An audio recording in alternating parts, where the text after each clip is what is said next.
السلام علیکم ورحمۃ اللہ۔ الحمد للہ والصلاة والسلام علی رسول اللہ، اما بعد۔ اللہ رب العالمین کا فرمان ہے، ان اللہ لا يصلح عمل المفسدین۔ فسادیوں کے عمل کو اللہ کبھی سدھرنے نہیں دیتا۔ اسلام نے جن باطل علوم سے بچنے، ان سے دور رہنے اور ان علوم کے حاصل کرنے والوں کی نفی کرنے اور ان کا رد کرنے کا ہمیں حکم دیا ہے، ان میں سے جادوگری کا علم، شعوذہ بازی کا علم، کہانت اور علم نجوم، یہ ساری چیزیں اس کے اندر شامل ہیں۔ اس لیے کہ اس کے اندر علم غیب کا دعویٰ کیا جاتا ہے اور اللہ کے مقابلے میں لوگوں کو نفع نقصان کا اختیار دوسروں کو سمجھا جاتا ہے۔ آج عوام ایسے لوگوں کے پاس جا کر اپنا ایمان لٹاتے ہیں، ان کو اس کا کوئی شعور نہیں ہوتا۔ اسی لیے قرآن مجید میں اگر ہم غور کریں، جیسا کہ حافظ ابن حجر رحمہ اللہ نے فرمایا، انما نحن فتنة فلا تکفر، کہ اس آیت سے یہ بات سمجھ میں آتی ہے کہ جادو کا علم سیکھنا، سکھانا، یہ سب کچھ کفر ہے۔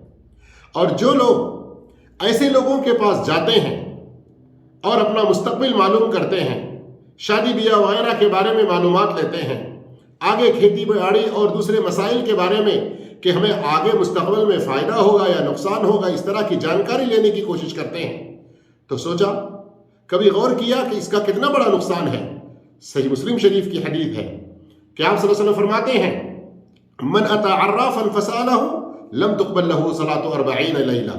جو شخص کسی کاہن کے پاس، عراف کے پاس آ کر اس سے کوئی مسئلہ پوچھے، صرف پوچھنے پر 40 دن کی نماز اس کی قبول نہیں ہوگی، جبکہ مسند احمد میں ہے کہ من اتی کاہنا فصدقہ بما یقول فقد کفر بما انزل علی محمد۔ جو کسی کاہن کے پاس آئے اور اس نے جو بات بتائی اس کو سچ سمجھے، جو اس نے مشورہ دیا اس کے مطابق عمل کرے، تو پھر ایسا شخص نبی کریم صلی اللہ علیہ وسلم پر جو شریعت اتاری گئی، جو دین اور قرآن اتارا گیا، اس کا انکار کرنے والا ہوا۔ دیکھا کتنا بڑا خسارہ ہے، کتنا بڑا نقصان ہے۔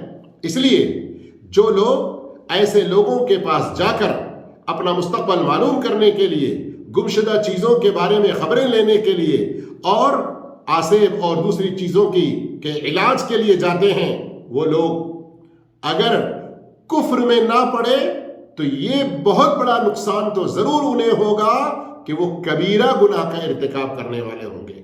اس لیے بچیے۔ اور آج کل ٹیکنالوجی اور سوشل میڈیا کے دور میں ویب سائٹوں پر، مختلف کیلنڈروں میں، اپلیکیشنوں کے ذریعے اس طرح کی خبریں پھیلائی جا رہی ہیں اور اس طرح کی چیزوں کو لوگ تجربے کے طور پر دیکھنا چاہتے ہیں، تو اس طرح سے بھی وہ گناہ میں پڑتے ہیں، چونکہ اس کے اندر اپنے عقیدے کی خرابی ہے، ایمان کا بگاڑ ہے، اور اس کے ذریعے انسان اللہ کے علاوہ دوسروں پر بھروسہ کرتا ہے۔ قرآن میں اللہ نے فرمایا، وَتَوَكَّلْ عَلَى الْحَيِّ الَّذِي لَا يَمُوتُ، اس اللہ پر بھروسہ اپنا کامل اور مکمل رکھو جو ہمیشہ سے زندہ ہے، کبھی مرنے والا نہیں ہے۔